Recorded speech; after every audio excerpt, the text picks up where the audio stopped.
सच्चाई सच छुपने नहीं देंगे। संभल में जो घटना घटी, इसे आप कैसे देखते हैं? जब एक विष्णु जैन जो पिटीशन डालते हैं, उस पिटीशन को 2 घंटे के अंदर मान जाता है और सर्वे टीम वहाँ पर पहुँच जाती है। देखिए, सबसे पहले तो मैं आपको ये कहना चाहता हूँ कि ये जो लोग हिंसा का इसको नाम दे रहे हैं, हिंसा नहीं है।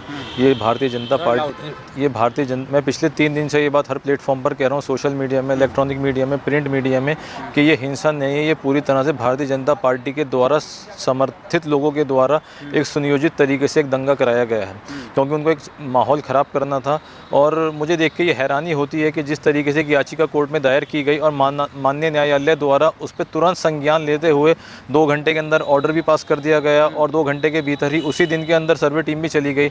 और आपने अक्सर सुना होगा, हिंदुस्तान का हर भारतीय जानता है कि सरकार और देश के मुख्य न्यायाधीश तक ये बात कई बार कह चुके हैं कि भारत के न्यायालयों पर अत्यधिक बोझ है, बहुत सारे मामले यहाँ पर लंबित हैं। तो जहाँ सरकार एक तरफ ये कहती है इतने सारे मामले लंबित हैं, न्यायिक प्रक्रिया में इंसाफ मिलने में देरी होती है, उसका कारण न्यायालयों पर बोझ है, तो मुझे इस बात को सोचकर बिल्कुल हैरानी होती है कि एक तरफ एक वर्जन ये है कि न्यायालयों पर बोझ है, दूसरी तरफ एक याचिका कोई एक इंसान दायर करता है, उसमें दूसरे पक्ष को सुने बिना, जबकि कानून ये है, तरीका ये है, संविधान ये कहता है अगर कोई ऐसा मामला है तो जज साहब को भी इस मामले में थोड़ी संवेदनशीलता बरतनी चाहिए थी, दूसरे पक्ष को नोटिस करके सुनना चाहिए था। अगर नोटिस करते, उनको कोई बुलाते तो उनका पक्ष सुनते तो कम से कम उसके बाद वो सर्वे टीम को भेज सकते थे।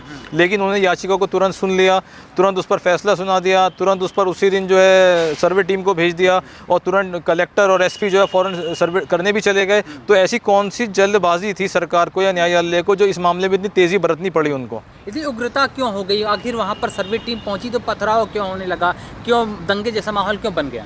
आपका सवाल थोड़ा सा मैं गलत है, आपका ये सवाल, क्योंकि आपने जो बात पथराव की कही है वो उस दिन पहले दिन की नहीं है, वो दूसरे दिन की बात है। जब पहले दिन सर्वे टीम माननीय न्यायालय के आदेश के बाद गई थी, सर्वे टीम कलेक्टर और एसपी गए थे, तो मस्जिद की इंतज़ामिया कमेटी ने, वहाँ के ज़िम्मेदार लोगों ने, संभल के अवाम ने पूरी तरह से उनके साथ अमन शांति का पैगाम देते हुए पूरे सम्मान के साथ पूरा सहयोग किया था और पूरा सर्वे कराया था। लेकिन जुमे की नमाज के बाद जिस तरीके से तीसरे दिन दोबारा सर्वे करने के लिए वो टीम गई, तो मैं ये पूछना चाहता हूँ, बिना न्यायालय के दूसरे आदेश के बाद दोबारा सर्वे क्यों कराया जा रहा था?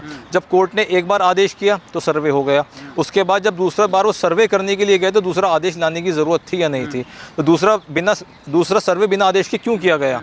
और जो आप पथराव की बात कर रहे हैं, ये सिर्फ पथराव जो है भारतीय जनता पार्टी के लोगों ने चुनाव, जो उत्तर प्रदेश में उपचुनाव हो रहा था, उस चुनाव का ध्रुवीकरण करने के लिए, बहुसंख्यक समाज के जो सेकुलर नहीं है उनके वोट को बटोरने के लिए भारतीय जनता पार्टी के लोगों ने माहौल ख़राब करने के लिए इस मस्जिद का विवाद जानबूझ के जन्मा है। और ये याचिका को भी मैं कहता हूँ, याचिका दायर करने का मकसद एक झूठा विवाद फैलाना था और उस विवाद को जन्म देना था।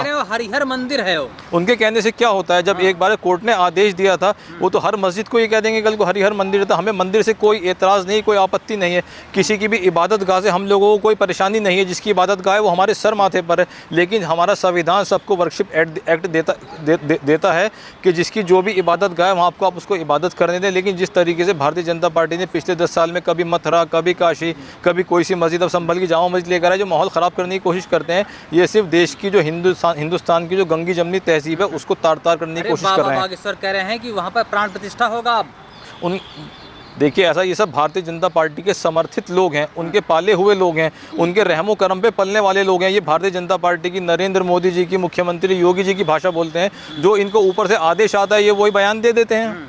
पर बागेश्वर बाबा तो वो निकालते हैं, पर्ची निकालते हैं, उनकी पर्ची हमेशा सच होती है। हम किसी बाबा पे हम लोग यकीन नहीं करते, हम लोग सिर्फ ईश्वर पे और अल्लाह पे यकीन करने वाले लोग हैं। इस तरह के कितने बाबा, इस तरह के कितने सारे बाबा आते हैं, चले जाते हैं, 1 साल 2 साल लाइमलाइट में रहते हैं। आप लोगों की उनके ऊपर नज़र इनायत हो जाती है कि वो उनको एक थोड़ा सा हिंदुस्तान में एक अटेंशन मिल जाता है, लोग उनको समझने लगते हैं। कुछ 2 साल के बाद फिर जब उनके कारनामे खुल कर आते हैं, कितने सारे बाबा जो हैं भाजपा के, जो मंचों से लोगों से अपील करते थे वोट की, आज वो जेलों में किस किस तरह के आरोपों को झेल रहे हैं, किस किस तरह के उनके मामलों में फैसला आ चुका है, ये किसी से छुपा हुआ नहीं। तो इस तरह के बागेश्वर बाबा जैसे लोगों के हम बयान को कोई तरजीह नहीं देते। उस बवाल में 5 लोगों की जान चली गई, लेकिन पुलिस वाले तो कह रहे हैं हमने गोली नहीं चलाई। जान नहीं गई, पुलिस वालों ने हत्या की है, पुलिस वालों के ऊपर हत्या का मुकदमा चलना चाहिए। वहाँ के जितने भी आई विटनेसेस हैं, आप जाकर देखिए, देश का एक जो मीडिया है, जिसको लोग बिकाऊ मीडिया कहते हैं, जो गोदी मीडिया कहते हैं, वो सच दिखाने को तैयार नहीं है। वहाँ इंटरनेट बंद कर दिया गया है, ठीक है। कोई कह रहा है कश्मीर जैसे हालात कर देंगे, वहाँ पर कोई बयानबाजी कर रहा है। तो मैं आपसे ये पूछना चाहता हूँ, पुलिस तो कह रही है हमने गोली गोली नहीं चलाई तो है। किसने चलाई? उन 5 बच्चों की हत्या किसने करी? आपने जिन 5 माओं की जो गोद सूनी करी उसका जिम्मेदार कौन है? प्रदेश की भाजपा सरकार उसकी जिम्मेदार है, पुलिस का कप्तान उसका जिम्मेदार है, कलेक्टर उसका जिम्मेदार है, पूरा प्रशासन उसका जिम्मेदार है। ये सिर्फ एक प्री प्लान तरीके से, एक सुनियोजित तरीके से घटना को अंजाम दिया गया। उनकी हत्या पुलिस के द्वारा, पुलिस की गोली से की गई है। और बार बार जिस तरह के पुलिस के अधिकारियों के वर्जन बदल रहे हैं, पहले दिन उनका वर्जन कुछ और था, दूसरे दिन कुछ और है, तीसरे दिन कुछ और है, तो ये सिर्फ पूरी तरह से संदेह पैदा करता है कि वो एक मामले को ढकने की कोशिश कर रहे हैं। आप योगी जी के प्रशासन पर उंगली उठा रहे हैं? मैं योगी जी का प्रशासन पर उंगली नहीं उठा रहा। योगी जी की तो उत्तर प्रदेश में सरकार है, भारतीय जनता पार्टी की सरकार है, लेकिन जो प्रशासन वर्दी पहनता है, जो संविधान की कसम खाता है, तो उन्हें कम से कम संविधान का पालन करना चाहिए। उन्हें भारतीय जनता पार्टी के इशारों पर उनके गुलाम बनकर इस तरह से देश का माहौल को ख़राब करने का जो है भारतीय जनता पार्टी। कल मैंने पहली बार देखा देश के प्रधान, आप किस भारतीय जनता पार्टी के सम्मान की बात कर रही हैं? उन्होंने अपने RSS के हेडक्वार्टर पर कभी देश का झंडा तक नहीं लगाया। देश का संविधान क्या होता है? कल प्रधानमंत्री जी ने 10 साल के बाद, जब राहुल गांधी जी संविधान बचाने के लिए देश में निकले हैं, उन्होंने भारत जोड़ो न्याय यात्रा निकाली, भारत जोड़ो यात्रा की उन्होंने। उसके बाद प्रधानमंत्री जी को संविधान की याद आती है। किस तरीके से भारतीय जनता पार्टी संविधान को तार तार कर रही, पूरा देश जानता है। कल पार्लियामेंट में प्रधानमंत्री जी ने संविधान की पुस्तक को माथे से लगाया। 10 साल पहले उन्होंने पार्लियामेंट की सीढ़ियों को माथे पर लगाया था। आप देखिए कल उन्होंने संविधान को माथे पर लगाया है, तो संविधान का पता नहीं क्या हाल होने वाला है। जिस तरीके से 10 साल पहले पार्लियामेंट की सीढ़ियों को चुना था, उस पार्लियामेंट के अंदर किस किस तरीके से बिल पास करे जाते हैं, जो विपक्ष के लोग अपनी आवाज़ उठाना चाहते हैं, सांसद उन्हें निलंबित कर दिया जाता है। सर सवाल तो सुनिए, पर मोदी जी ये कहते हैं कि सबसे बड़ा जो खतरा लोकतंत्र और संविधान को है वो खुद कांग्रेस से है खतरा। सबसे बड़ा खतरा देश के लिए, हिंदुओं के लिए, मुसलमानों के लिए, छात्रों के लिए, महिलाओं के लिए, नौजवानों के लिए, वृद्धाओं के लिए, अल्पसंख्यकों के लिए, जिनके लिए भी सबसे बड़ा खतरा नरेंद्र मोदी जी और भारतीय जनता पार्टी की सरकार है। ये वो देश है जहाँ पर मुसलमान गंगा के पानी से वज़ू करते हैं। ये वो देश है जहाँ पर हमारे हिंदू भाई मुसलमानों की दरगाहों पर जाकर, मज़ारों पर जाकर अपनी मन्नतें, मुरादें पूरी कराते हैं। भारतीय जनता पार्टी जब से शासन में आई, उन्होंने देश के बिल्कुल सामाजिक सौहार्द को बर्बाद कर दिया, तबाह कर दिया है। मैं ये कहना चाहता हूँ, नरेंद्र मोदी जी को इस देश की नई नस्ल कभी माफ़ नहीं करेगी। जो मस्जिद के सदर हैं और वकील भी हैं, उनको तो वो तो कह रहे हैं कि हमने आंखों से देखा है कि गोली पुलिस ने चला, इसके बाद उनको गिरफ्तार कर लिया। ये बात तो मैंने आपके तीसरे सवाल पे कही थी। ये वाली बात तो पुलिस ने गोली चलाई है, वो हत्या पुलिस के द्वारा की गई है।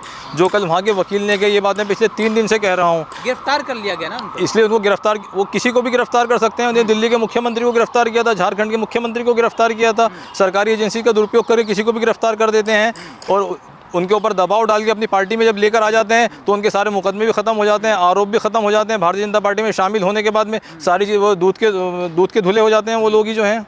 तो कैसे सुरक्षित महसूस करेंगे जब आप कह रहे हैं कि मस्जिदें सुरक्षित नहीं हैं? हर मस्जिद में शिवलिंग या तो मंदिर ढूंढी जाती है।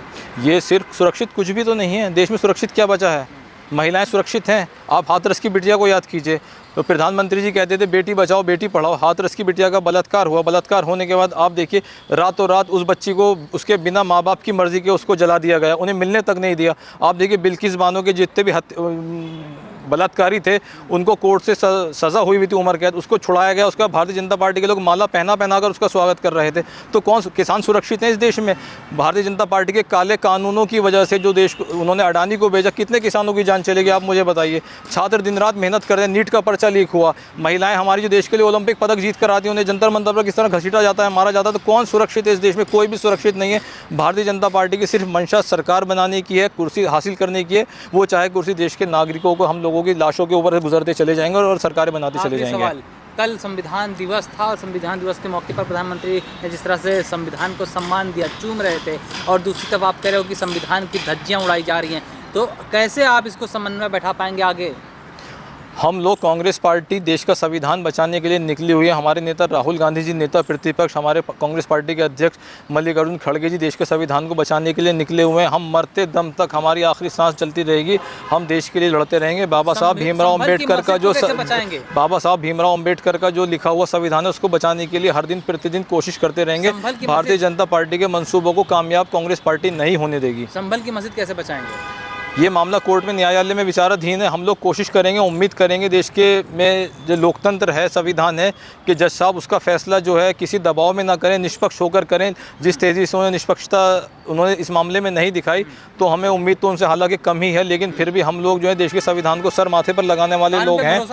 नहीं रहा, बिल्कुल नहीं है। किस कानून का भरोसा है? जिस उस कानून पे भरोसा करें जो मुख्यमंत्री के इशारे पर, भाजपा की सरकार के इशारे पर 5 नौजवानों को गोली मार दी जाती है, उस पर आप कैसे भरोसा कर लेंगे? कोर्ट पर तो भरोसा है।